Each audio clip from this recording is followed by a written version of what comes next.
Dungeon Stories. My wonderful friends, it is so good to be here with you, about to play this wonderful game that we all love and enjoy so much. It's so nice after a long day of work to come back and do something like this. And even though, this takes a lot of prep work and stuff, this is fun. I love this, and I love the three of you. So thank you for being here with me. Amen. We love you. Thank you. Thank you. And of course, listeners, I love all of you as well. All four of us do. And we are so happy that you are here. All 12 of you. Thank you to the 12 of you that are here with us. It means the world. We'd like to start off by saying thank you to our friends like Roll20, for letting us host a game where we can all see each other and play on a map. That's wonderful. We would like to say thank you to D&D Beyond, because they let us make our characters and let me track encounters, and they let us run a wonderful game. So thank you to D&D Beyond and to Roll20. Now, to recap last session, wait, I don't remember. Do we introduce ourselves and then I recap? It's been a while. We'll do it that way. I'm Norin, and I'm your Dungeon Master. I'm Easton. I'm playing Azel the Monk. I'm Jenny, and I'm playing Alondra the Paladin.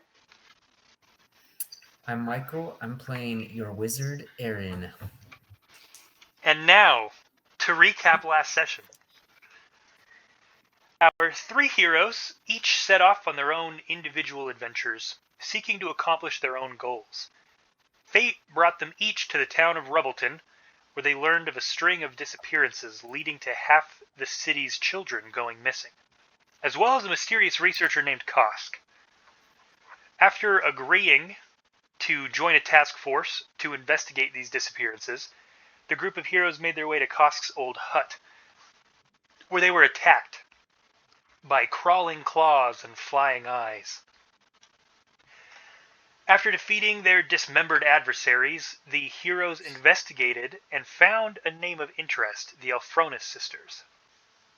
Back in Rubbleton, they learned that the Alfronis Sisters were two traveling merchants who traveled between Rubbleton, Bloom's Edge, and Cobble, selling oddities and textiles to the villagers.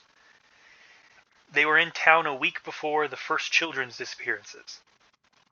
With this information, the party set off to ask some questions to the families of the original three victims. Now you have been given two family names here. One family lost a set of twins, and the other family lost their daughter. The family that lost their twins is a halfling family called the Barleyroots, the Barleyroot family, and the family that lost one daughter is the Farthingtons. You have been given directions to both of these houses, so you can make your way to either one. But according to the general of these paladins in this town, they both lost their children. These three kids went missing at the same time. They went missing on the same night. So you have kind of your choice of what to do next, and then you each had your own kind of personal reasons for being here as well, your own kind of personal items to check off as well. So whatever you,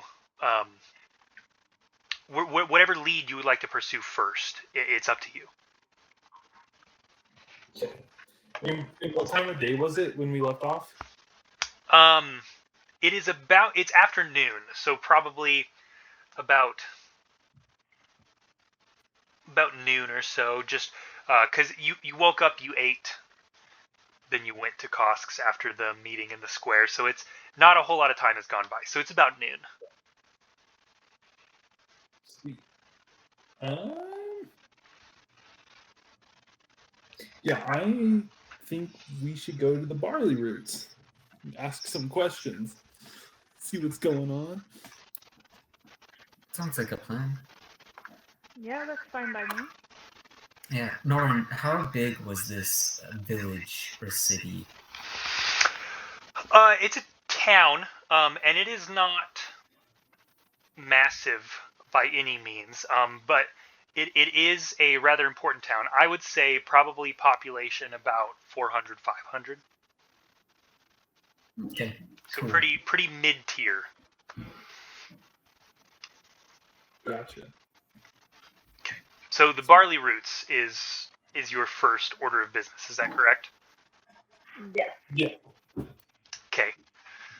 Okay, so yeah, you have received instructions from the general of the paladins here, the general of the law enforcers. So you take off through town. This town is a little maze-like in its design because it was expanded kind of in layers. It started off as just like a hub of kind of base camps for explorers and adventurers and archaeologists.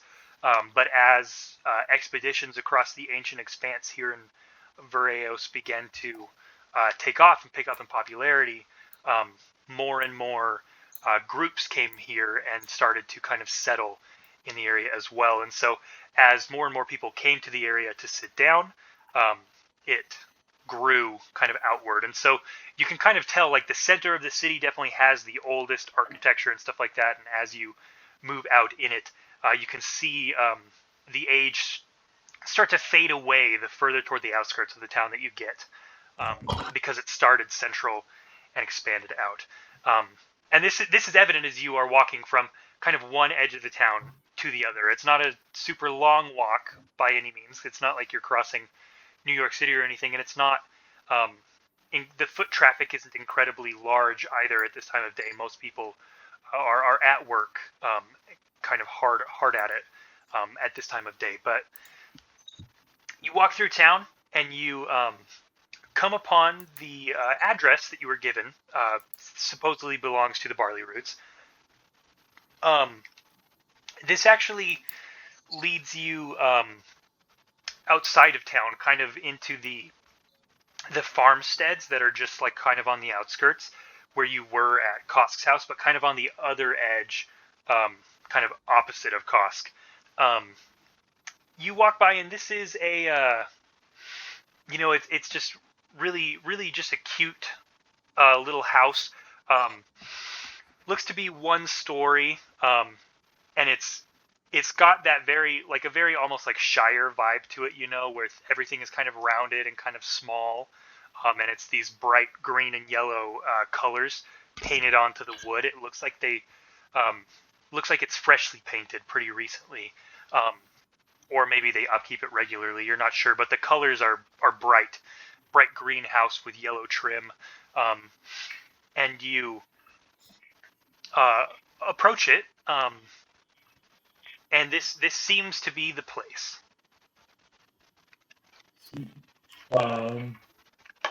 Hazel's probably just gonna kind of like look back to Alondra and Aaron, being like, "So who's gonna knock on the door?"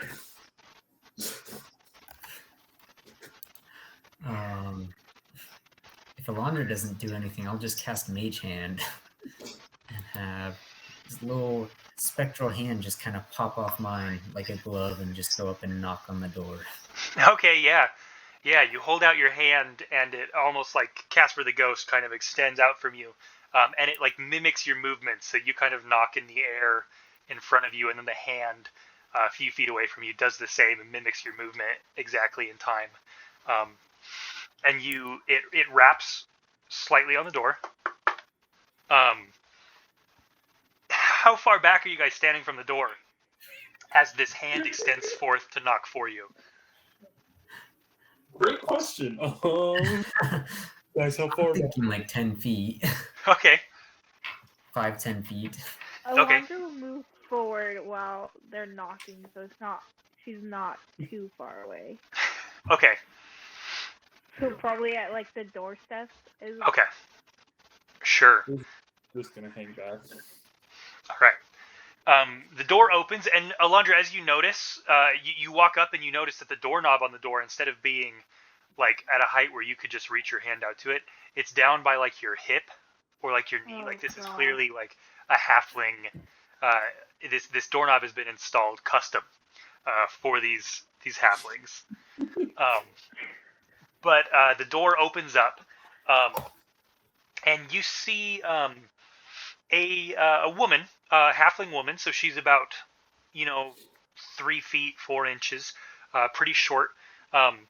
And she has her hairstyle resembles that of like Jimmy Neutron's mom, where it's kind of that like little like got those little loops at the end of it, and Yeah. it points outwards. So it's very much like kind of like Jimmy Neutron's mom if you just shrunk her down to like 3.5 feet tall. And she looks up at you and she says, hello there. My name is Luella, and who might you be? What brings you around here? Hello. My name is Alondra Olivara, and then behind me are my companions. Okay. Hi, I'm Azel. I'm Aaron, and I will go to shake her hand with the mage hand. Okay. The little ghostly hand is extended out in front of her, and she kind of looks at it and then looks back at you, and she says, "Oh, quaint." And she reaches out and kind of takes it with like 2 fingertips and gives it a little shake, and then kind of like, gives her hand a little wipe down her pant leg. And she says, "It's truly a pleasure to meet the 3 of you. We don't get many visitors out this way. What brings you by?" We just came by to hopefully get some more answers on the disappearance of your children. Ah, I see. Well, you don't look to be paladins of Stelnos. No. They came by and investigated already, but clearly they haven't turned up much. Are you private investigators? What's your position? What interest do you have in this? Not that I'm not grateful to have someone looking for my children, but I just, well, it's a tough situation. I'm sure you can understand. Yeah, we get it. We're a task force that the Paladins put together. We're just aiding in their help or helping them search for the children, and they gave us your name to see how we can help. As you say that, her husband kind of comes around the corner, and he looks. They look very similar. Although he has he's kind of bald on top, and he's got those kind of like that really cartoony 3-string comb over thing going on. And he comes around the corner and he says, "Oh right, the Paladins sent you, did they? Because they're over it. Well, anyway, like Luella said, we are glad to have eyes on this, even if those worthless Paladins can't be bothered to do it themselves. Please, come on in." Sweet. All right. Azel's gonna kind of kneel down awkwardly and just walk in. Yeah, you definitely have to duck as you walk in. My, what a lovely house you have. Yeah. Except maybe Aaron, your half dwarven heritage. It's still a little bit, whereas they have to kind of bend over. You just kind of have to duck your head a little bit, so it's not as tight to you as a half dwarf. But Nice. But everyone else is definitely ducking in. Azel, what did you say as you were walking in? My, what a lovely house you have. The husband says, "Oh, thank you. Thanks." And you walk into a living room. And this living room here is it has a nice rug in the center of it that seems to take up kind of most of the floor here. It's got polished wood floors. There's a fireplace on the back wall, as well as a looks like a bookshelf. And this bookshelf has a number of books on it that look to be light reading, and on the top of the bookshelf is a number of kind of trinkets and like vases, just kind of like decorations to make the place look nice. There are a few like recliners kind of around the fireplace, like a nice little reading nook. And there are a couple doorways that you assume lead off to bedrooms or something like that. But it's a nice kind of square-shaped entranceway, and the ceiling raises up a little bit as you come in, so you can come in and you can stand. The doorway is a lot shorter than the ceiling is. It's still a little close to your head, and you could probably, without even extending your arm all the way up, you could probably touch the ceiling. But at least you can stand and not have to worry about getting a crook in your neck. But you walk in, and the husband and wife make their way over to the kind of recliners, and they kind of grab them and they spin them around to face you, and they sit down in it. And as the man is climbing into his bed, he says, "My name is Trundle, by the way. I think I forgot to introduce myself there. Well, what would you like to know? We'd like to be as hopeful as we can in this endeavor. Those poor kids." How old were your children when they were taken? They were 5. Okay. Hopefully they are 5. Hopefully they're out there still. I think it's safe to assume. Thank you for your confidence, Aaron. I appreciate that. I'd say we're most interested in anything suspicious that may have happened up to the point, and particularly we do have the names, the Alfronis Sisters. Are you familiar with these sisters, this family? Yes, we are. And then Luella speaks up and she says, yes, this lovely rug in the foyer here. We got this from them just a week before everything went wrong.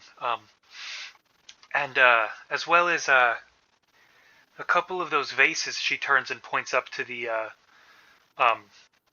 shelf in the back, kind of across from the fireplace. She says, a couple of those vases up there too were purchased from their shop. They have a lovely selection, all sorts of wondrous pottery and other just home decor options. Really, it's quite beautiful stuff that they collect. I will say, mind if I get up and I'll stand up and just grab like the nearest one closest to me. The vase? Yeah, I'll just, as I'm asking her, may I will already be standing up. Vase in hand. Yeah, so, and then I'll just start, tracing little patterns, and I will try and ritual cast Detect Magic just over this whole area while the other two kind of take the conversation. Okay. When Alana sees Aaron start to do that, she will ask the parents. She'll be like, I'm sorry, but I'm an outsider. When the Alfronis Sisters come to town, do they set shop in a particular area in town, or do they go door by door selling? Oh, they set up. They have a wagon that they bring by, and they set it up just in the market square. They get the most foot traffic around there, and um, they, it's always a big show when they come to town. The two of them are quite the characters, really.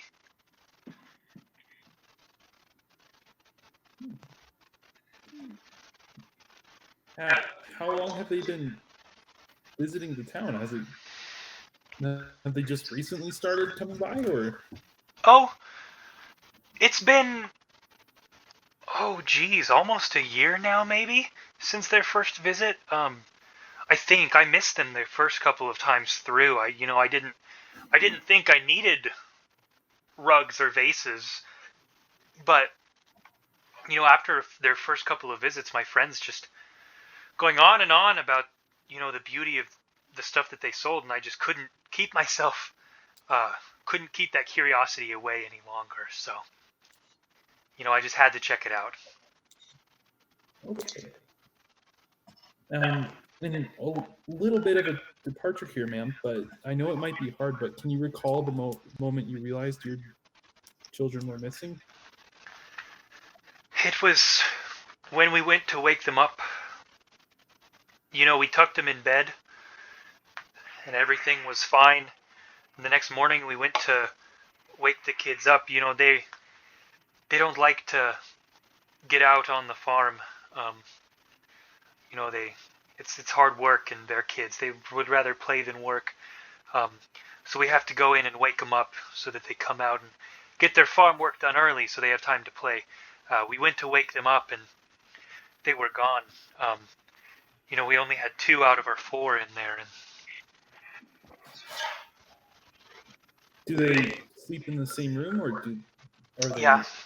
Yes. And were the beds still made when you went in there, or? They looked to be all spread out and wild. The sheets at the end of the bed, the pillows on the ground. But the other 2 kids, they said they didn't notice anything.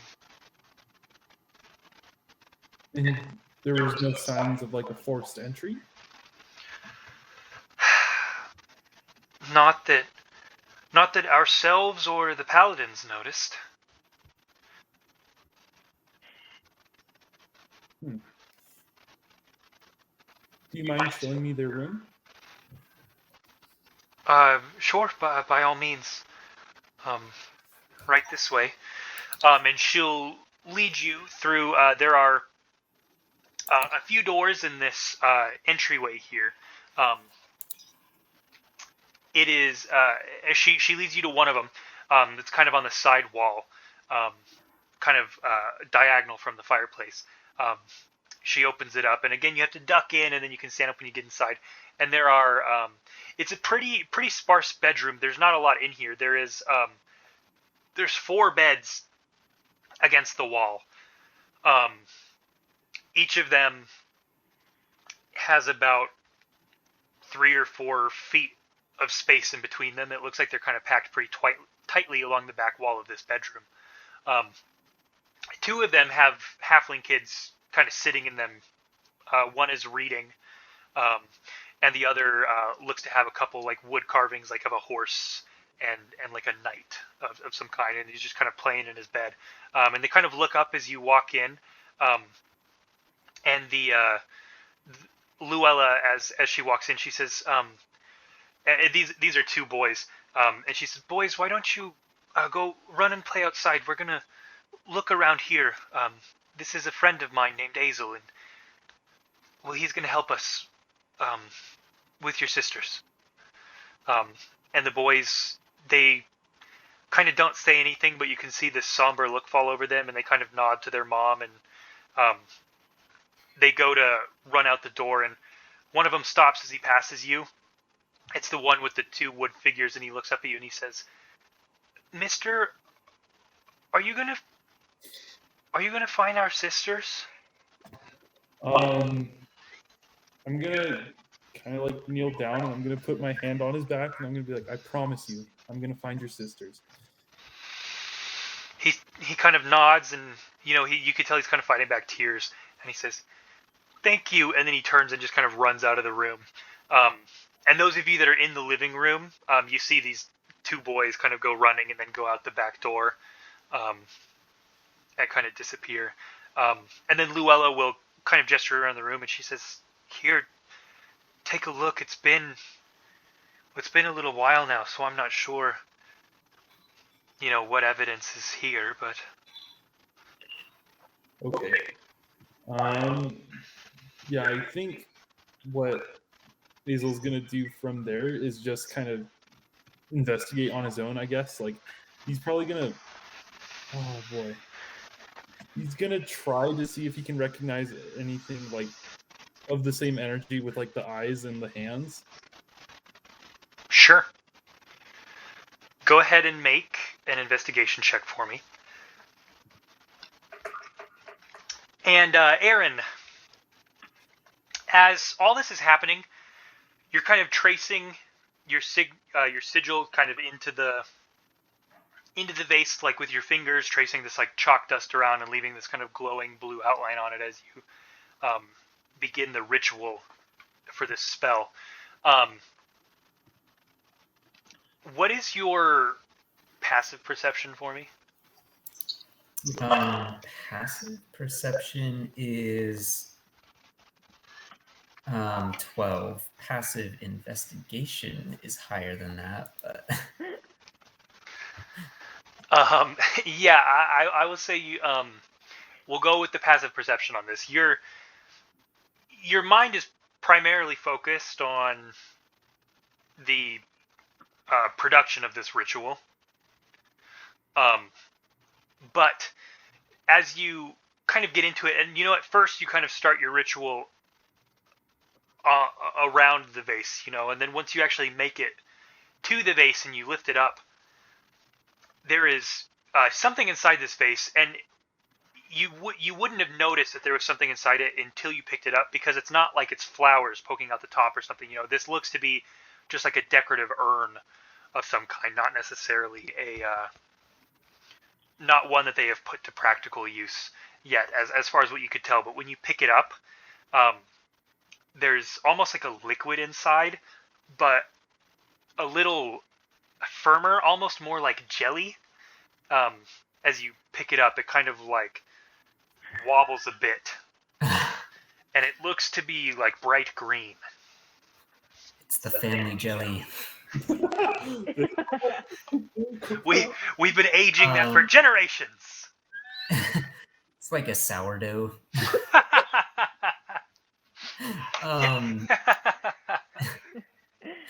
Is there did I pick up anything with that detect magic at all? This is in the process of your detecting magic. Okay, in the process. Okay, so some jelly going on. Yeah, you pick up the vase to begin a process on the actual thing itself. You're probably about 2 or 3 minutes into the ritual at this point. You pick it up and you can't help but notice the like boop, boop, boop as you pick it up.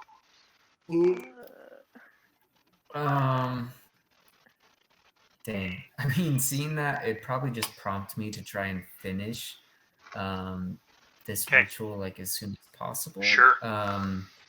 But if it like starts reacting in any way, maybe I'll try and like poke it with Mage Hand. Doesn't seem like it's reacting to anything more than you moving it.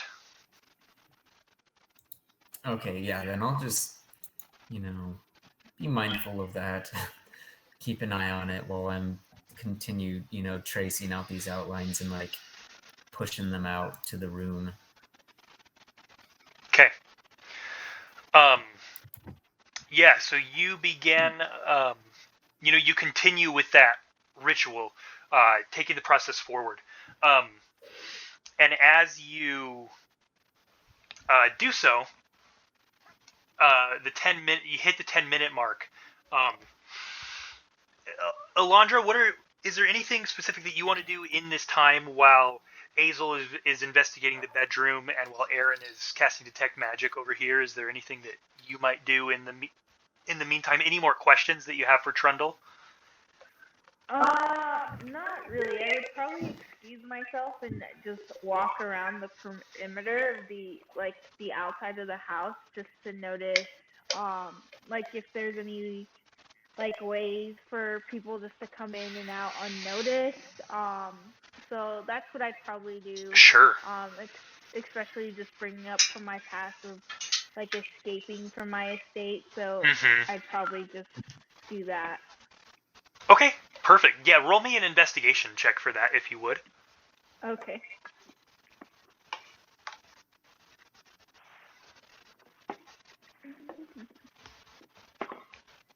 That is a natural 20, and it goes up to 21. Okay, awesome. Yeah, that's fantastic. So as you are doing your perimeter sweep here, you notice, so this house does have windows in it, and you know any unlocked window is an easy point of access. There are not a ton of screens in windows that you've seen, right? So it's most of them are like simple slides and stuff like that, or the ones on hinges that kind of open up to a little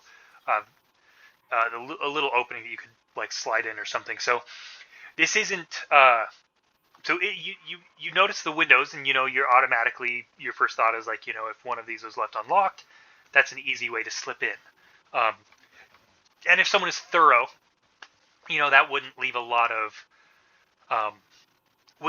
clues. But the fact that there are 4 kids in one bedroom where 2 of them went missing, like the odds of someone getting in and not just like, you have 4 chances to fuck that up. You know what I mean? Right. So that doesn't seem super likely, but you're not ready to write it out as an option. As you are making your way around here, something catches your eye. Kind of, there are a lot of there's grass and weeds kind of growing up at the base of this house. You notice one piece of vegetation kind of stand out to you as something that is not common for this area. And as you pick it up, it looks to be a piece of seaweed. And that is very unusual because you are kind of in the middle of Viraeos. Like, you are right about here. So you're kind of there's some distance between Rubbleton and the coast. So seaweed is unusual. And next to this seaweed is a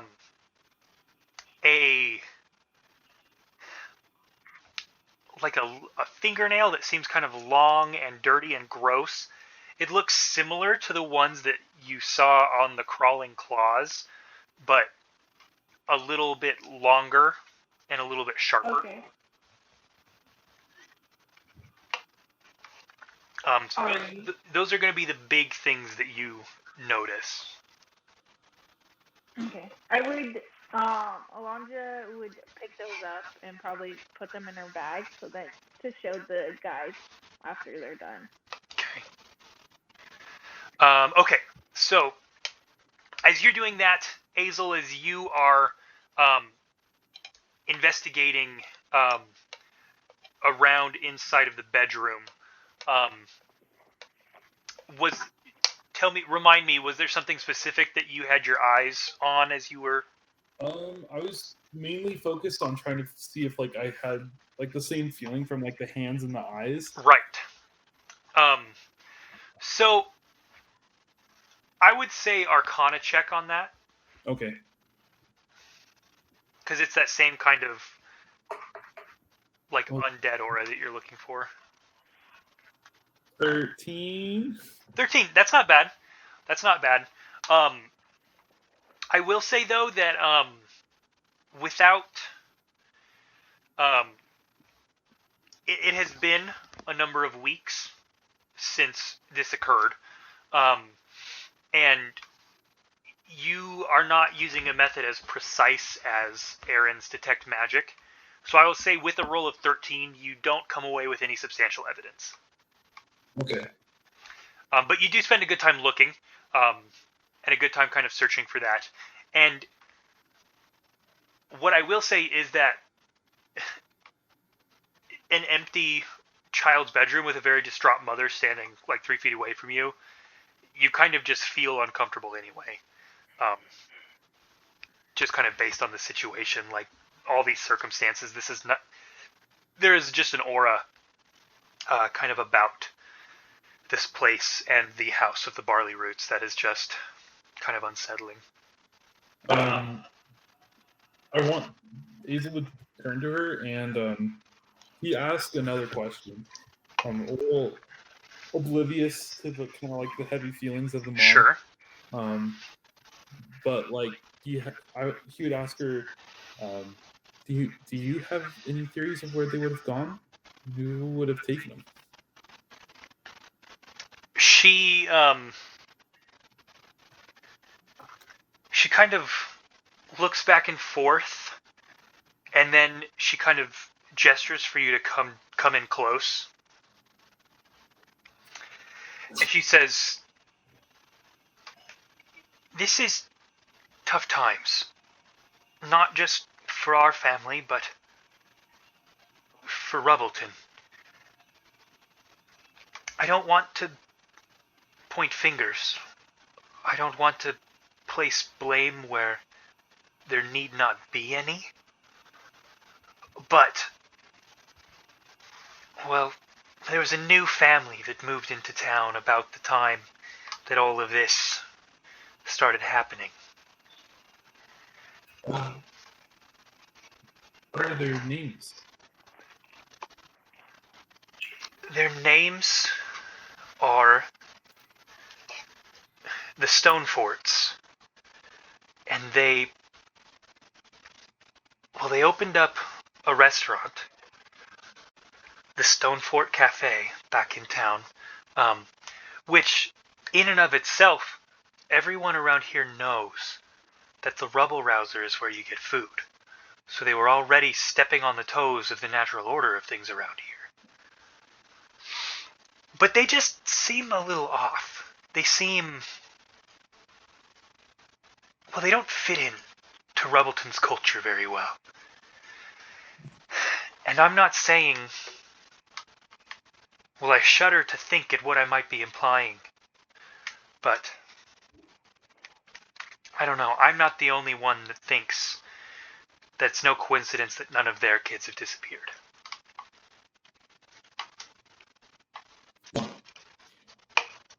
In what ways do they act strange? What's odd behavior? I'm not from around here, so I'm not too familiar, but if you could enlighten me. Rubbleton is very old. It's very set in its ways. The culture here has been established over a long period of years. So, it's hard to explain, but the way that we greet each other, the things we speak about, you know, the way the conversation flows, it's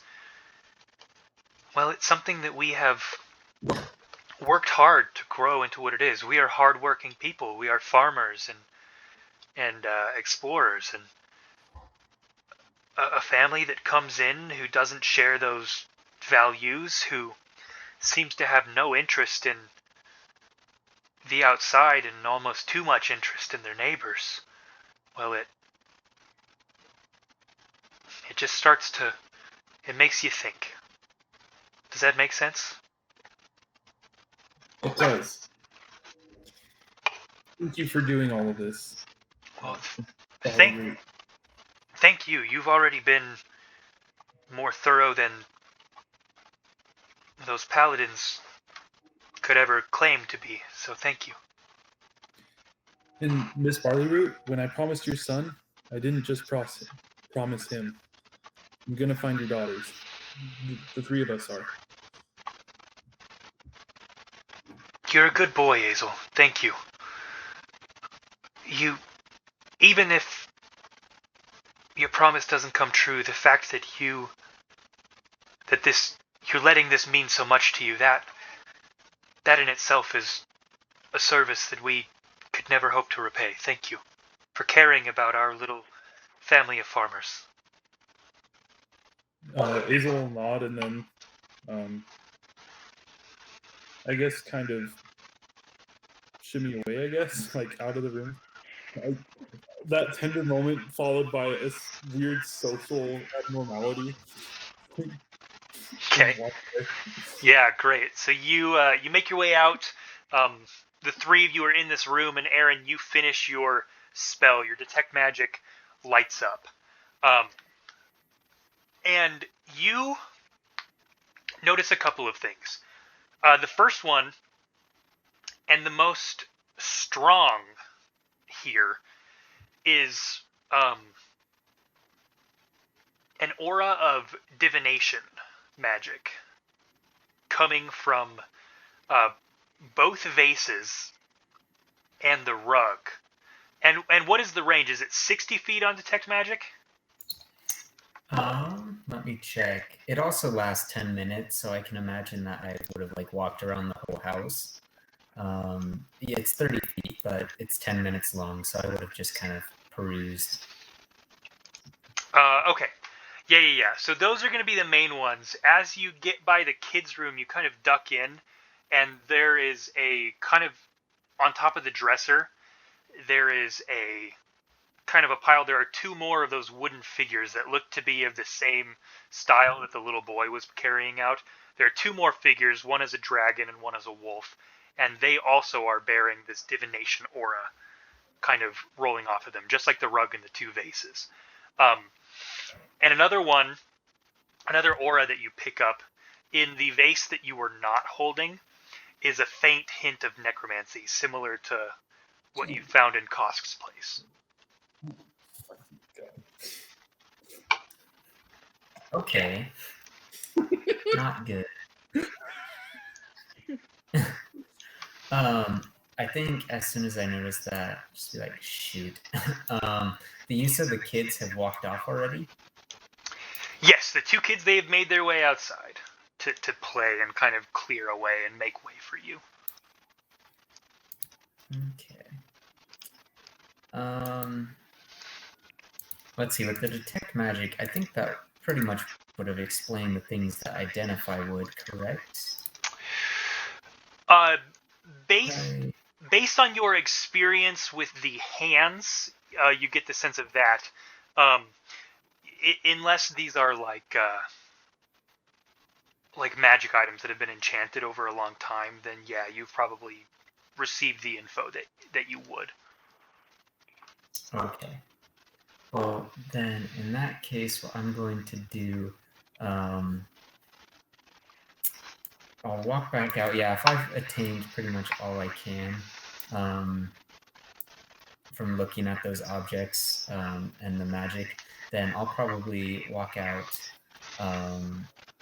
to the woman, the man of the house, whoever's sitting there, and just explain, okay, so looking around, it seems that the items that you've purchased, you should say magic ones, because they're all, at least some of them have some faint auras of magic. So I think you bought perhaps more than you thought, and somehow these items are in relation to the loss of the boys, or your children. So we're closer than we were before, that's true, but we'll still need some time. What do you, this is Trundle, the husband, what do you mean, magic aura? What are they?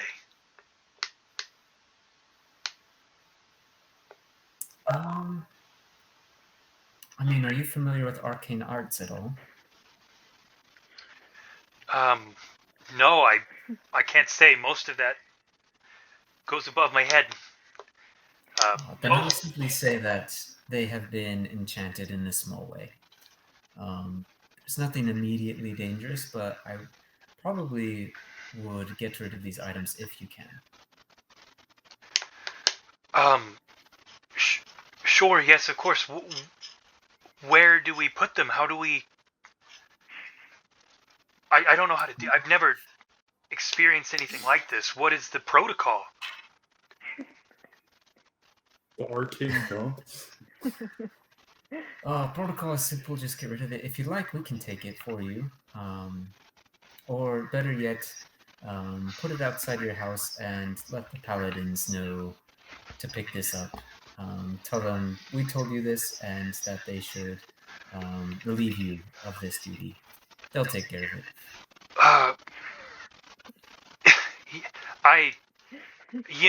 You say that, but I have... In the 20 minutes that you have been in my house, you have instilled more faith.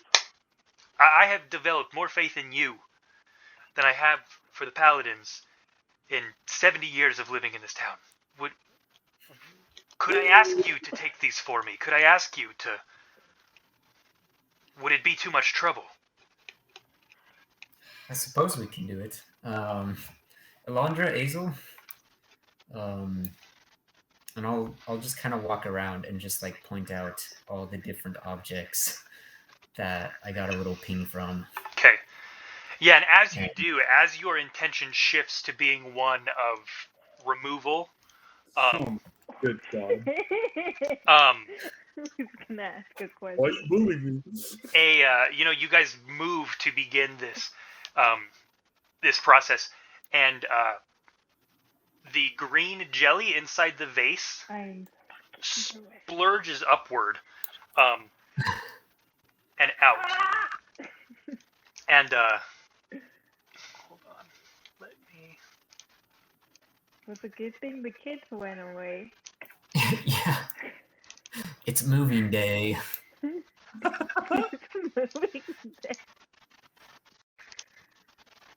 Oh. Okay. And the other vase is also over here by where you were, Aaron, so...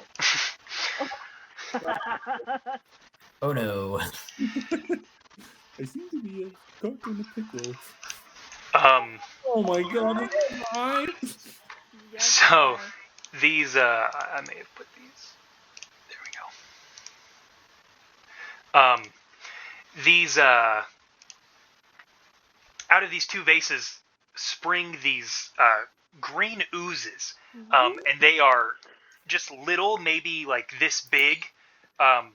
Some of them maybe the bigger one here maybe comes up to a little bit about your knee. The other one is a little bit smaller than it, but they look to be of the same make. They are little green oozes, and you can see as they form into this pile of sludge, there is a image of a face, like it almost forms into a childlike face. No. Inside of the ooze here. And then, of course, as well, a flying eye bursts out of the vase that you sensed the necromancy aura from. Okay. So, let us go ahead and roll initiative, my friends. Oh. Love that. Great. I don't like that. Oh, man.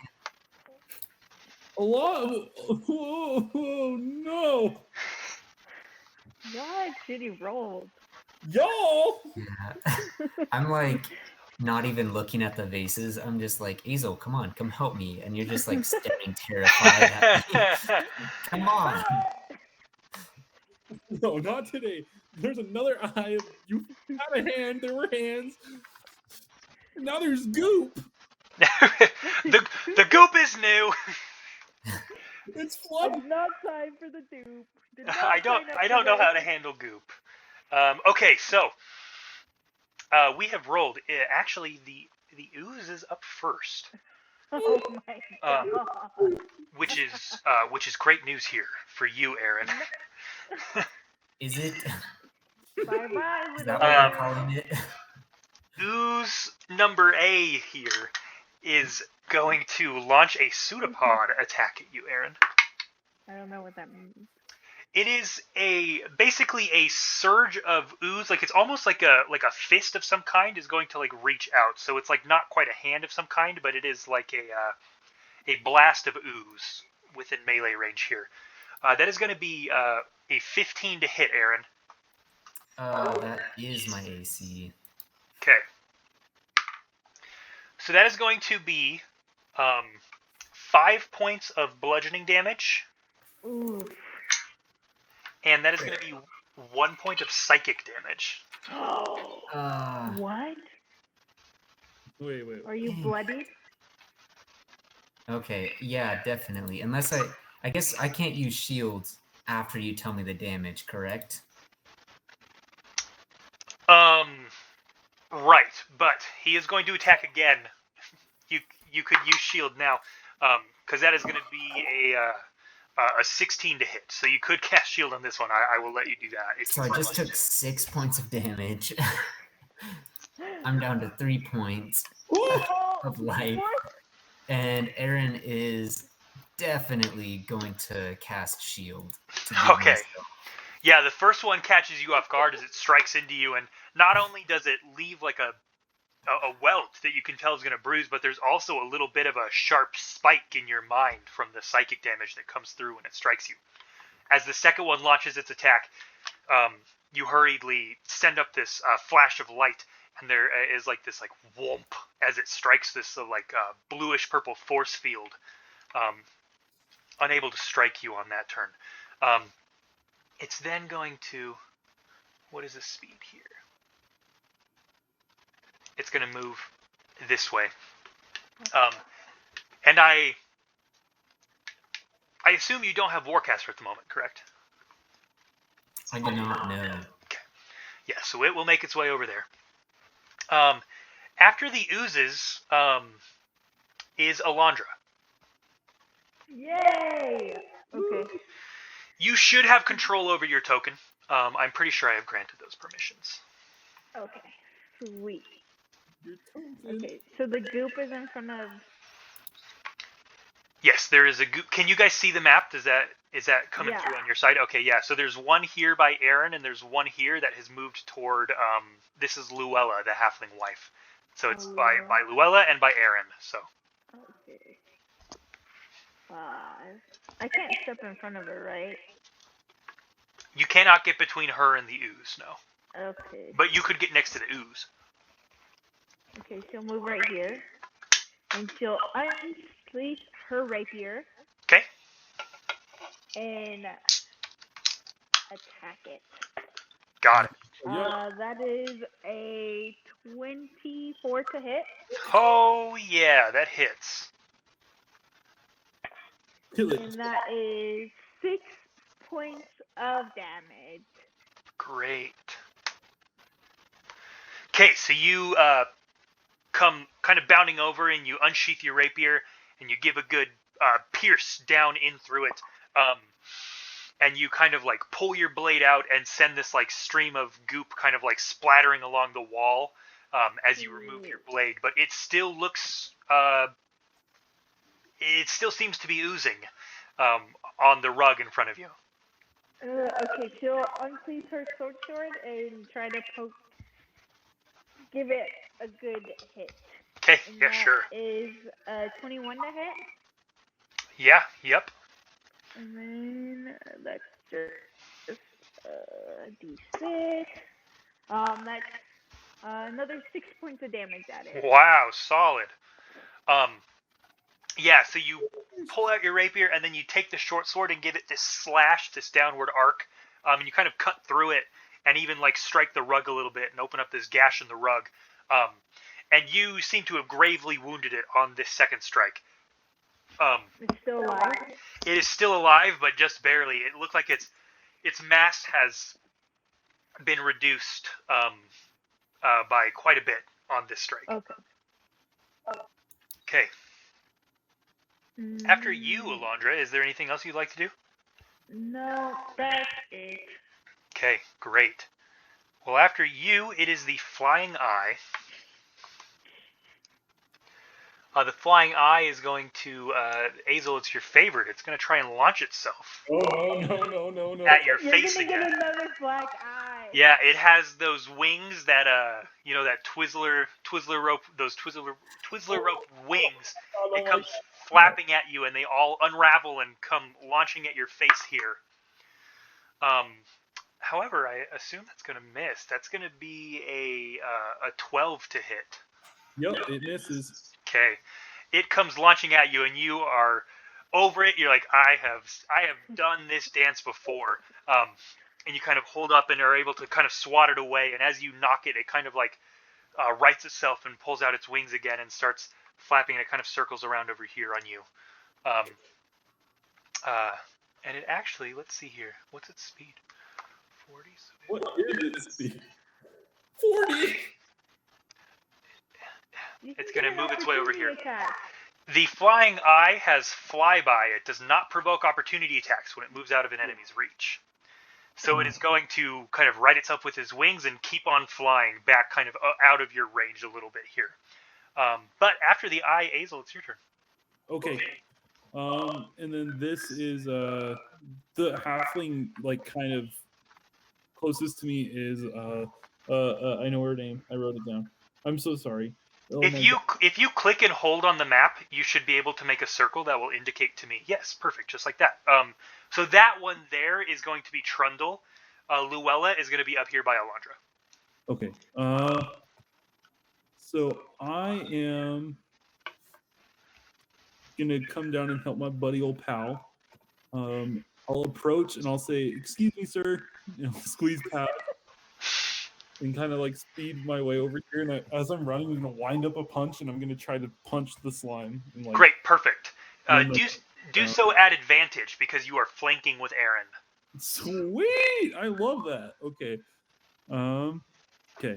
So that's going to be, thank God, that's an advantage. Oh, thank God. 21 to hit. Yes, definitely. Okay. And then that is going to be, ooh, my man, 7 points. Great. Nice. And then I'm going to take my bonus action right after that and do another unarmed strike. For sure, go for it. And that's at advantage too, right? Mm-hmm. Okay. That's 19. Oh, perfect. Go ahead and roll damage on that for me. Perfect. Oh my good gravy. 5. 5 damage. Okay. All right. Yeah. You get this one as well. You come up and give it pop, pop, 2 punches that kind of like splatter it. And you have reduced its mass quite substantially from the splashback of ooze from these hits that you've given it. It also looks pretty gravely wounded, but not dead. Sheesh. You're out. All right. That was action, move, bonus action. Do you have anything else? Nope. Perfect. All right. Well, Aaron, that takes it to your turn. Okay. Shoot. So I am heavily beat. Also, to clarify, did we rest or short rest between our last fight? I don't think you did. I think you guys came right here. No. We just got healed by the paladin. Yeah, she healed up your hit points, but you guys did not rest. Okay. Then, yeah, if we took no rest whatsoever, I am beat. So what I will do, I would have disadvantage on the one between Azel and myself, correct? Unless it was a melee spell attack. But any ranged spell attack is going to be disadvantage. If you have to make it do a saving throw, then that's fine. Or if you have a melee spell attack, it'll be advantage. But Okay. any ranged spell attack is disadvantage. Yeah. I will just oof. You know what I will do is I will just make a firebolt at this one over here by Alon. Sure. Okay. Go ahead and make that attack.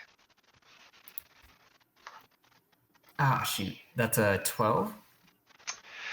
Oh, Michael, a 12 just misses. Ooh. Not my day. You are feeling the effects of having 3 hit points.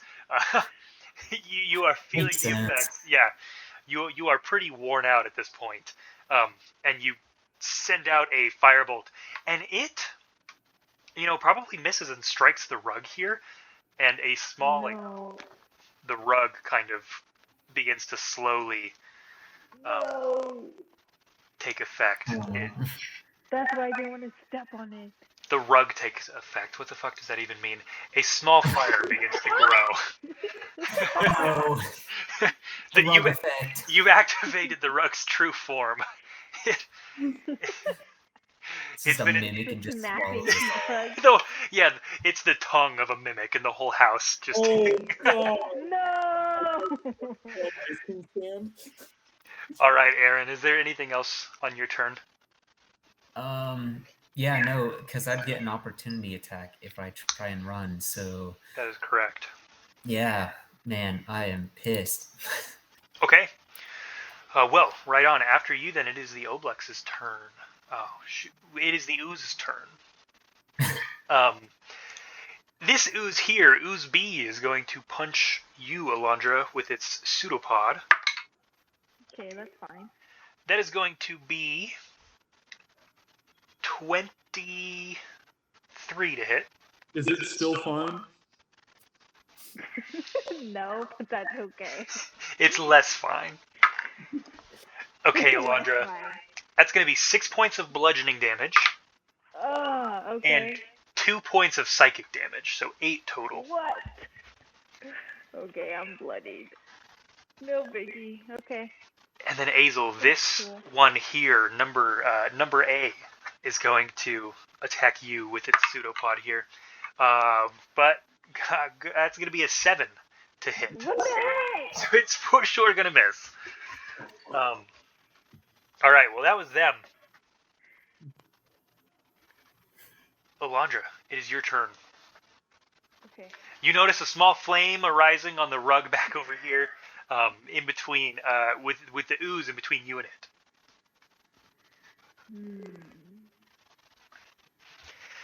You notice that the ooze is almost like inching towards you, like it is trying very hard to get away from the fire. In fact, I'm going to say that it moved itself over here to escape the fire.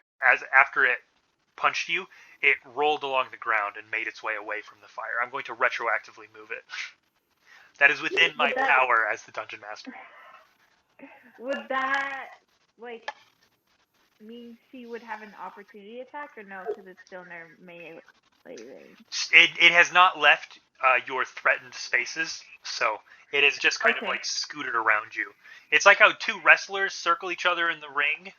I don't know sports, but it is what I assume it's like when two wrestlers circle each other in the ring. It's kind of like that. Right. Okay. That's fine, I guess. She'll pull out her rapier and go down and flash it to try to frickin' kill it. Frickin' kill it. Yeah, go ahead and make an attack. But she's breathing frickin' hard. That is a 16 to hit. That hits. Go ahead and roll your damage. Okay. That's 5 points of damage. Okay. It is... It is just barely hanging on, Jennifer. It is... Oh, man. Seeing that this freaking goo is still alive, Alondra is just gonna pull out her freaking sword and just go down. Yes! Okay, go ahead and make an attack. That's an 18 to hit. Mm-hmm. I swear. If this thing... freaking... Don't roll bad. It's a 1. It had 1 hit point left, Jenny. When I say it was barely hanging on... dude. Yeah, it is like at this point like a pool of jelly like this big that is just like thriving, and all that's left on it in this like blob this big, you see like a ghostly outline of a halfling child's face looking up at you, and you bring your short sword down and split it in two.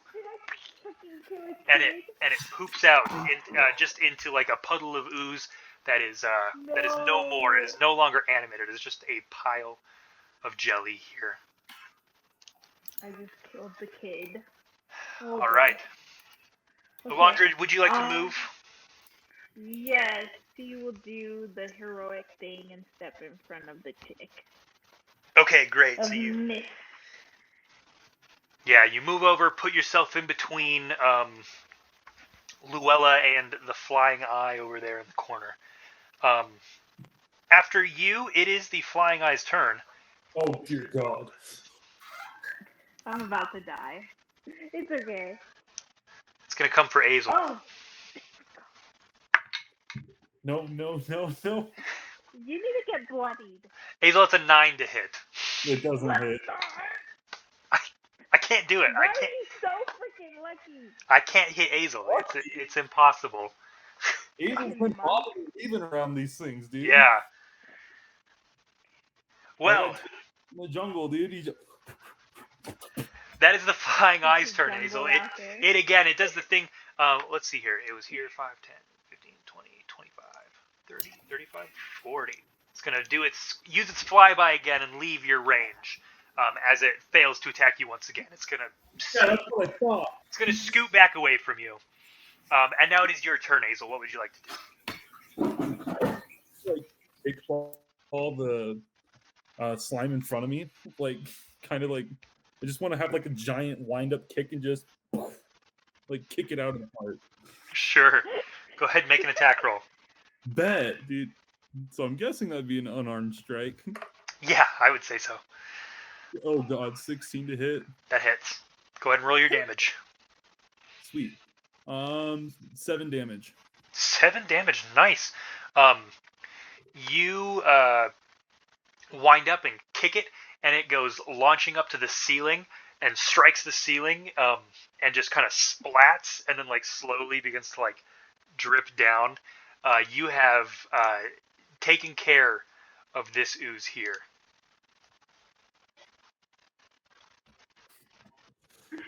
Okay, and then Azel's gonna whip around.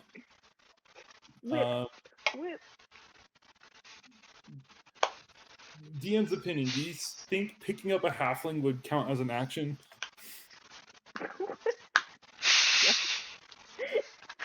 I'll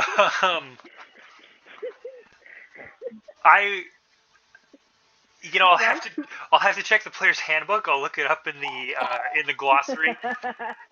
Lifting a halfling, but I'll let you replace your bonus action unarmed strike with picking up the halfling. How's that?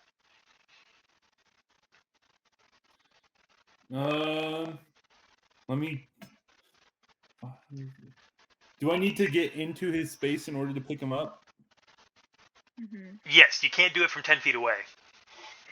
What? He's Elastigirl. 5, 10, 15, 20, 25. Ooh, no, sir. I'm gonna say, coming back through, sir. 5, 10, 15. I'm gonna bonus action unarmed strike, and I'm gonna punch. Yes. Got it. Go ahead and make an attack. Ooh! That's an 8 to hit. That is a miss. You kind of come by and you push Trundle out of the way. You give a punch at the eye, and it just kind of like bobs out of the way of it. And it is just hovering there inside of your range here. Anything else, Azel? As a free action, can... Oh, God. No, yeah, as a free action, I'm going to call to Aaron and Alondra, and I'm going to tell them to get the halflings out. Okay, great. Aaron, it is your turn. Okay, yeah, I do not need to be told twice, so I will do that. I will run. I'm probably close in my size, but I'll just say, come with me quick. The fire is spreading. I will grab his hand and try and get out of here. Yeah, so I'll just run over, grab his hand, and then just kind of bolt to the door. Which door? The front door. Okay. All right, go ahead and move yourself. So you'll have to come over to him, and then... So 5, 10. Okay. Oh, are each one of these 5 feet? Is that what this measurement is? Yes. Okay. Makes sense. 5 foot squares. Okay. I was thinking we were much closer. So 1, 2. Yeah, they have the square footage of this place is pretty impressive for these little people. Yes! Looking like So I can probably move. Okay, and these little orange specks are fire. It has spread a little bit. Okay, yeah. So let's see. Okay, so 1, 2, 3, 4. Frick. Yeah, I think if I'm running up to him first, this is about as far as I can go. So, but I don't want to end up in fire. That would not. You could come out this door and head out the back if you wanted. That's an option let's too. go. Let's go with that. That seems like a much better idea. There's gonna be more. Yeah, because I only have 25 feet of movement, so I will. Yeah, so 1, 2, 3, 4, 5. Okay, yeah, I can get just outside. Okay, and he will be right behind you. Okay. Anything else? Yeah, I mean, if I could have shot off a blast while doing that, I would have. But if that took my action to kind of grab him, then that's fine. I mean, I didn't give them an initiative, so I will say that he will move freely with you. Okay. So I'd say that you could shoot. You could take your action to shoot off a cantrip if you'd like. Or, I mean, if you have any spell slots left, you don't Yeah, have I will. I only have a cantrip left. So yeah, what I will do is I will just cast Mind Sliver at it. It needs to do an intelligence saving throw. All right. Hopefully it's dumb. 12. It fails. Okay, great. Yeah, so it will take 1d6 psychic damage. So here we'll see if psychic damage does anything, but they take 4 points of psychic damage. Okay. You kind of like put your fingers on the side of your head, and this like third eye appears in your forehead, and this beam shoots out and strikes the eye. And you've cast this spell a few times. You get the sense that this does not strike it as effectively as you're used to it doing. Okay. Not a good idea. I'm ready to go. All right. Well, after you, since the oozes are deceased, Alondra, it is your turn. Okay. Listening to what Azel said, she will turn to Miss Barleyroot and be like, "Let's get out of here," and run outside. Okay. 3, 4. Yep, just outside. Yep. Great. Luella will follow you out of the house. And as you are, both of you, as you're taking them, especially Luella, as you have exited the premises, she's like, the boys, we need to find the boys. Oh, okay, yeah, we can do that. Okay. Great. Anything else, Alondra? No, that is it. All right. After you, it is the flying eye. So, Azel, this eye is going to flap at you and again launch itself at your face. Good goddamn, 7. No. Oh my god. I'm not trapped here with him. He's trapped here with me, dude. I have gravely wounded everyone, but I have not touched you, Easton. Let's go. All right, man. Well, then it's going to use its speed. 5. Ooh, actually, how about this? 5, 10. How about this? It's going to use its 40 feet speed to fly out of the house. Okay. Azel, it's your turn. Hey, Azel's gonna be like, "Oh, you're not going anywhere." 5, 7, 5, 10, 15, 20, 25.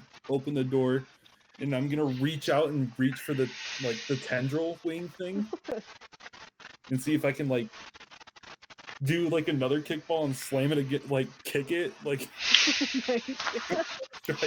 Yeah, go ahead. Go ahead and make an unarmed strike. That's a nat 20. Oh! Alright, so you can choose. You can roll double the amount of dice or roll the dice and double the value of the dice. Does that make sense? I'm going to roll double the dice, so I need to roll 4d4. 4d4? Isn't an unarmed strike just 1d4? I have 2d4 for bludgeoning. Oh shit. Weird. Well, awesome. Go ahead and do it. 10. All right, man.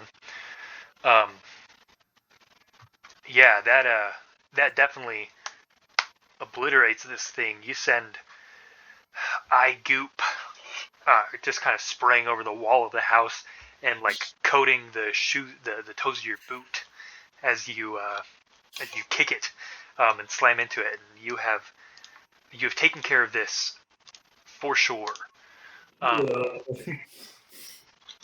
So, Aaron, it's safe to say, on your turn, you get the halfling outside, right? And he can move of his own volition. So, assuming that the halflings have made a safe distance from the house, what is your plan to deal with the fire? If as soon as I get the halfling out, I probably would try and go back in. Oh shoot! It's on the whole house. Spreading. Yeah, so basically it'll fill all the like adjacent squares. Each square will fill into the adjacent one, so it's gonna get pretty big pretty quick. Gosh. I mean, my plan was to go in with Mage Hand and just grab a corner of the rug and pull it out in conjunction with that. But I have 3 hit points, so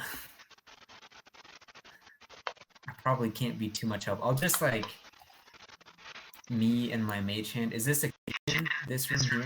Yes, sir, it is. My Mage Hand and I will just be going buckets of water, kind of like, factory assembly line. I'm just filling them and passing them, and the hand is taking it in and dumping it. Okay, sure. Yeah, no, that sounds plausible to me. Awesome. So we'll do some kind of group check here, but so Michael, why don't you roll me an Arcana check for that? Okay. Yeah, we'll do like a group check here on this. We'll let each of you come up with a plan to help with this. That's a dirty 20. Ooh, fantastic. Yeah, this plan is great. You are scooping up a bucket of water in the corner here, and you are just dunking it. That's working awesome, as far as you can tell. So, Alondra, I guess I won't assume that you're helping with the fire. Do you have a plan to help with the fire, or do you have other priorities at this time? Well, considering that Miss Barleyroot, the first thing she asked for was the kids. Okay. Once she sees that Azel killed the flying eye and just comes up like all the enemies are dead, it's safe to go look for the kids. She will follow. She will ask her mom where the kids went and go looking for them. Okay, perfect. Okay, go ahead and why don't you do a perception check for me as you and Miss Barleyroot kind of round the corner of the house. That was not a good one. That was only a 6. A 6, okay. You are keeping an eye out, but you can't help but get distracted by the smell of smoke that is steadily growing from the house next to you. You know, you realize that she's focused on her kids, so you want to help with that, but you're just a little distracted by the smell of burning that is emanating from the building next to you. Okay, Azel, what is your plan of action now in this instance? Kind of put myself in a weird position. Can Azel peek his head in and check on the state of the fire? Yeah, it is spreading fairly rapidly. Oh my god. Okay. I don't want to run through it. There's no clear way for me. Like, I mean, there's like these areas, I guess, that I could like.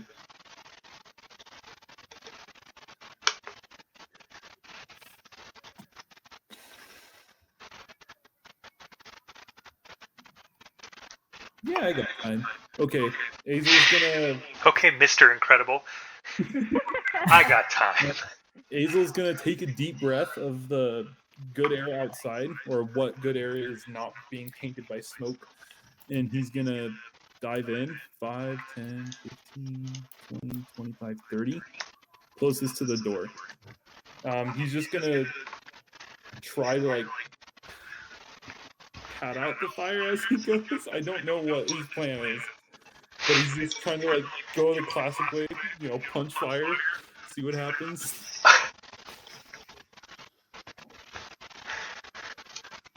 So, just so that I would like to be on the same page as you, Easton. What I'm saying, man. I'm not sure if I'm on the same page. Yeah, so let me run this back to you and make sure that I've understood your plan correctly. Your plan is to extend your fist and punch this flame with force. Is that what I'm understanding? He lives in the jungle. He thinks that will work. Are we on the same page there, Easton? We are. Okay. Why don't you... Been playing this for a couple years, can't you tell? I don't even know what to do. Why don't you...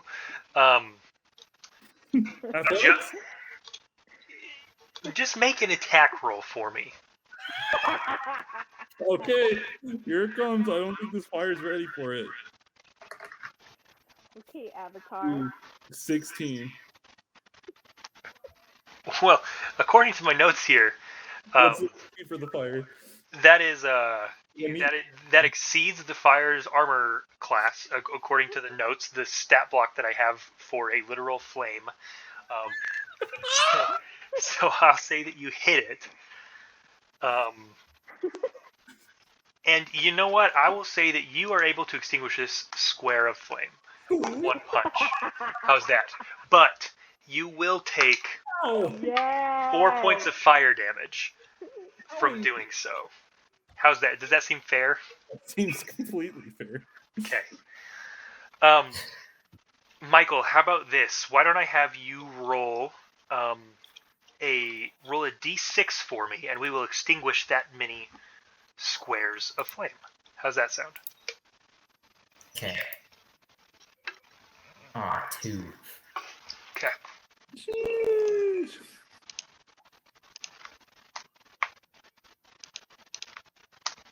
All right.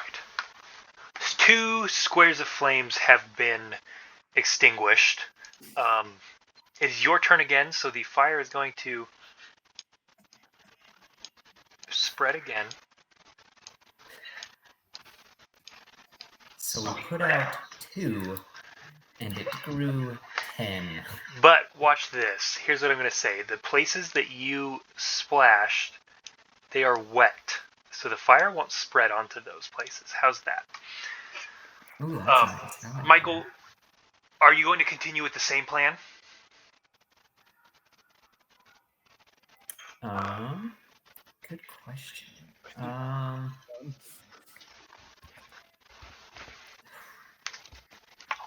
How did this... I thought I moved this guy out. How did he get back in there? I thought I moved him out like 2 or 3 times at this point. Yeah, so the fire is consumed probably at this point close to half of the living room of this house. What would you like to do, Aaron? I mean, the plan I have is the best. I think I'll just keep going. Is the rug completely inflamed right now? No, there is. I mean, you put out a little bit of the fire that was on it, and so those spaces are wet, and then there are still a little bit left of it that has not been touched. So I would say A little over half of the rug is in flame, but just under half of it is not in flame. Okay, yeah. Then what I'm going to do, I'm going to keep dousing the rug because it is my game plan to get the rug wet enough to use to dampen down the mist. So I'm just going to keep going at it, just double down. Okay, great. Go ahead and why don't you roll another d6 for me, and we'll extinguish that many more spaces of flame. 2. Beans. Beans. Okay, so I'll remove 2. I will add 2 more squares of water. This feels vaguely like some kind of like Club Penguin or Neopets minigame.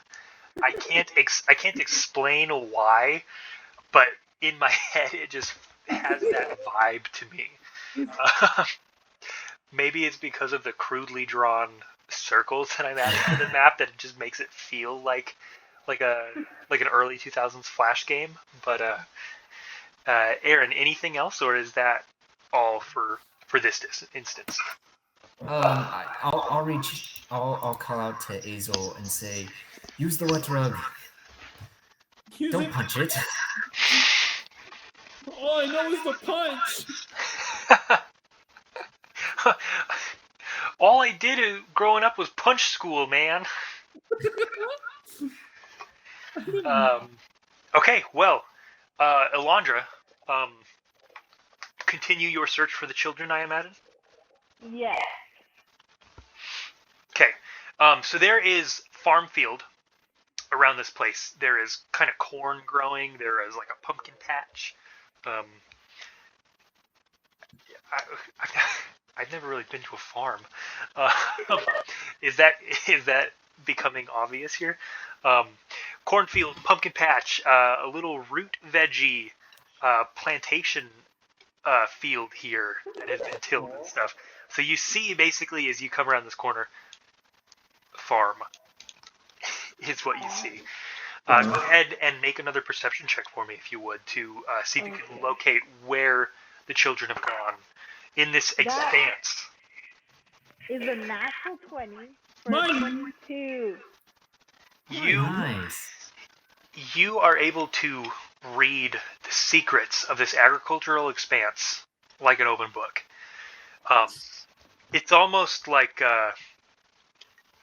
if you've ever played like the Batman Arkham games where he like flips into detective mode and can like see clues and stuff and like infrared. You like pause and the world slows down and you're like, and you see in the cornfield there's a little bit of rustling. The stalks are usually rigid and straight, have been kind of made not so. They have been bent and disturbed. And you say, Miss Barleyroot, this is the path that your children have taken. To me, it is clear as day.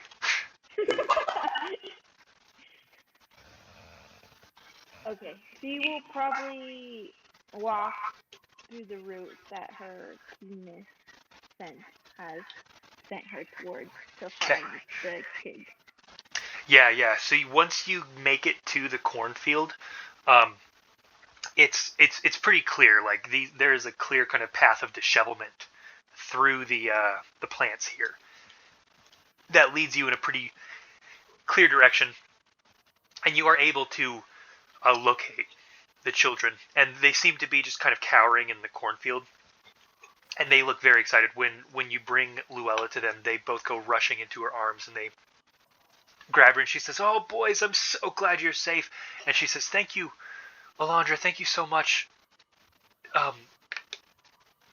You and your group have been so good to us." And then, right as she says that, like, behind her, you see, like, a pillar of black smoke begin to, like, rise up from the house. She's, like, thanking you for being such an asset to her family. And then this, like, plume of smoke starts to rise up into the sky. Oh my God. So awkward. All right. After Alondra, Azel, what is your plan going forward here? What is your next step in this endeavor? The fire. Hey, I'll punch the hole again. Hazel is a little confused by the instruction. So I think what he's trying to put together, use the damp rug. I think Hazel's just going to come to the corner over here. Okay. And lift the rug and try to put it on top of the fire. Sure. And, to suffocate it. Yeah. So are you intending to grab the corner of the rug and pull it up and over onto itself? Okay, sure. Yeah, no, that's definitely easy to do. You'll have to kind of, walk back, grab it, and walk forward to do it. Go ahead and make an athletics check for me to give this a good heave. It's not exceptionally heavy, so it won't be super hard. 22. Oh, yeah. Easy. You grab the corner of the damp rug and you come running forward and kind of give it a toss. And I will say, so let's do this. You are able to cover a good portion of it. So let's... Yeah, this was a brilliant plan. Good call, buddy. These have come here since the rug has been flipped over. I think. We'll go with that. Okay, great. Well, now, Hazel, anything else that you can think of, or?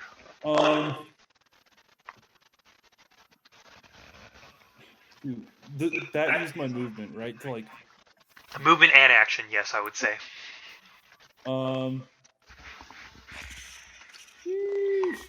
What can I do with my bonus action?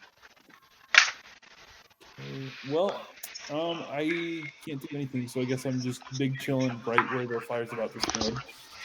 Okay, great. Love that. I think you have 5 feet of movement left, if I've done my math correctly. So Yeah, we're jumping. Okay. We're just doing a kind of dodge. Great. A little dodge, not an action dodge, just a small dodge. Sure. Okay, so the fire will spread into its adjacent squares. That will come on there. Whoops. That was a crazy one. Oh, shoot. Okay. Oh, shoot. I think I got it all. It is moved into the bedroom, kind of. Oh my god. Is that how fire works? It doesn't just go through walls. That wall has caught fire. Yeah, that's not how it works. It does not go through into the bedroom. But, you put out a big chunk of it then. That was awesome. Okay, Aaron. The fire has spread. Most of the rug is fine now. It has only just begun again on a new, fresh square of the rug here. But you have... what would you like to do this round? I'm going to go with the old reliable. I'm just going to keep going. Sir. Okay. Roll another d6 for me. Hopefully it'll be higher than 2 this time. Seriously. 1. It's a 4. Oh! Yay! All right. My technique is improving. I'm going to assume these 4. Correct me if I'm wrong, but we'll go with the closest 4 to me.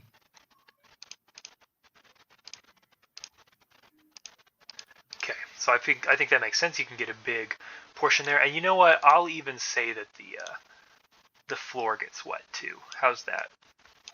I like that. That's good. I don't know if that's how fire works, but for these purposes, it is how it works. Okay, great. Elandra, you have successfully located the children. They are safe. What would you like to do? Sweet. She will awkwardly and gracefully accept the thank you as she sees smoke coming up, and I was gonna ask if while she had ran out this way, if she had noticed if they had an irrigation system or anything, just because of all the smoke, she is guessing there's a fire going on. It needs to help the boys. I would say there is probably a standby of buckets used to fill watering cans and stuff. So maybe not like a canal or anything, but there's at least 5 or 6 pails of water collected kind of by this back door to the house. Oh, by this back door? Yeah. Alrighty. She will turn to the mom and the 2 kids and be like,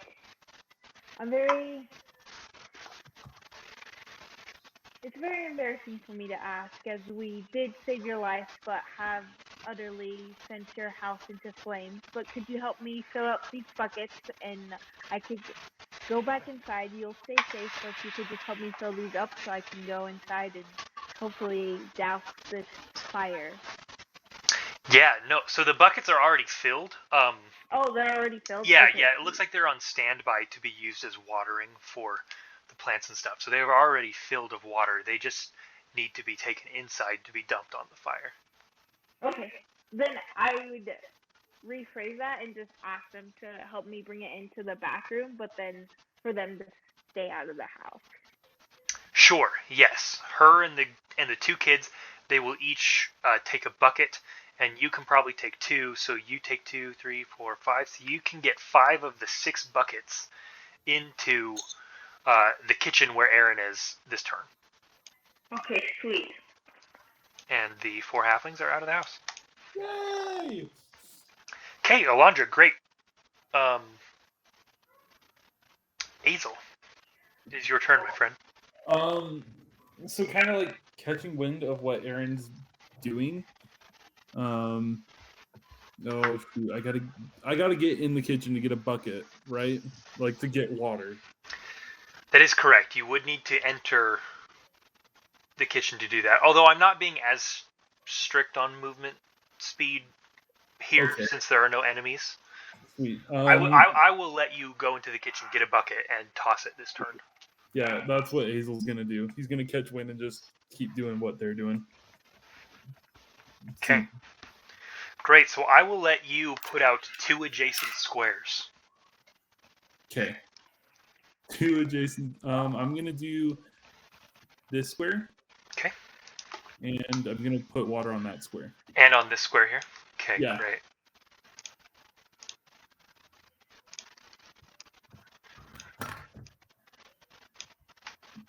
All right, so you have tossed a bucket of water. The fire seems to be dying down, Aaron, and you have essentially blocked its path a little bit too, which is great here. Aaron, at the start of your turn, this fire is going to spread, although it looks like over here a good portion of it is kind of blocked off by the water. There's not a lot of room left for this fire to go. So you guys are doing pretty good at containing this. So Aaron, what is your play on your turn? Now that we have some help, I'm going to probably move like right in here, just kind of in the doorway area. Mm-hmm.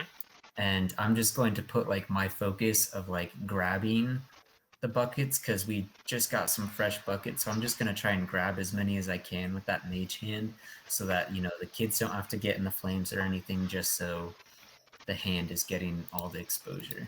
Okay, awesome. Roll your d6.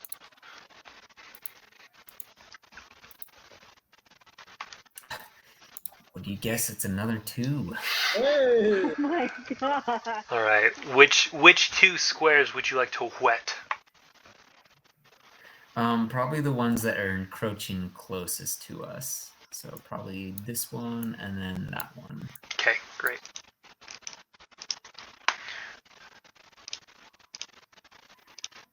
And yeah, that will be my turn. Just ferrying the buckets that they fill up. All right. Well, you guys are doing good. I think it's about half and half wet and fire here. So that's not a bad ratio here. Okay, Aaron. After you, Alondra, it's your turn. Alondra will probably grab 2 buckets and then go out into the living room and douse the flame. Okay, 2 adjacent squares. Which ones would you like to douse? I would probably do this one And this one. Those didn't. Those your ring didn't show up for me. Do you want to try that again? Click and hold. So this one. Okay, there we go. And this one. Got it.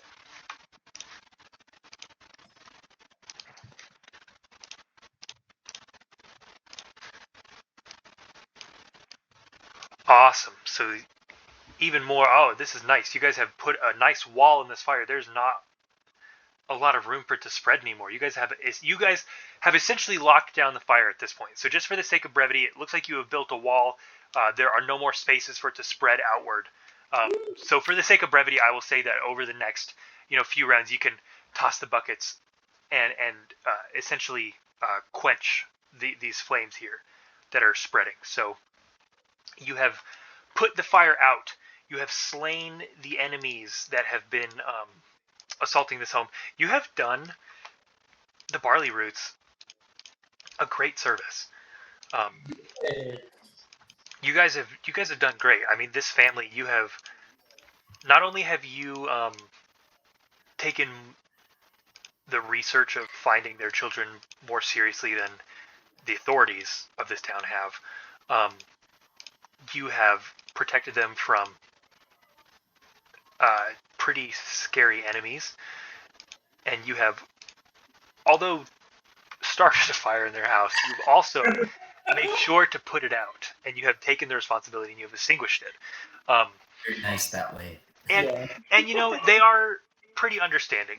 The fire was started in an attempt to protect them from these monsters. They don't know that much about magic, but they do recognize that it was just collateral of attempting to protect them. So they are not too beat up about it. And honestly, you guys did that pretty quickly. If you think about each round being 6 seconds, that probably took about a minute, if not less than a minute, to quench the flames of that house. So you worked very quickly, and the damage did not spread very far. Their rug is probably burnt beyond repair, but they don't really want it anyway, since it was a magic evil rug. In their minds, at least. I will burn it. Yeah. Right where it is. Yeah. So they, ultimately, they're pretty grateful to you, and they are very happy for what you've done. In fact, they are so happy that they're going to allow you to level up to level 2. Yes. As a reward, they say thank you. Please have a level. Yeah, a rare candy for you, my friends. Yeah, so that's great. That's where we'll go ahead and call this episode of Dungeon Stories here at the end of that. Give me an idea of what you guys are doing next. What is your next course of action? I guess I assume it's to go speak to the Farthingtons, but is there anything else on your mind? I was going to ask the Barleyroots one more question. Sure. I was just gonna ask them, especially with the 2 things that I found outside, if like the Alfronis Sisters or even anyone in town who they know who'd get in contact or have seaweed. Luella says, well, the only person who I can think of that might need seaweed would be the Stone Forts for their restaurant. They have a pretty eclectic selection of food. Azel's gonna kind of chime in. He's got his little dinner date with Mr. Finn in the back of his mind, but he's gonna ask, what time is dinner usually in this slice of the world? Most people are done working about when the sun starts to duck behind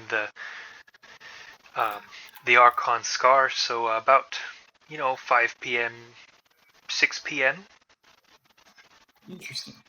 Oh, thank you. Of course, our pleasure.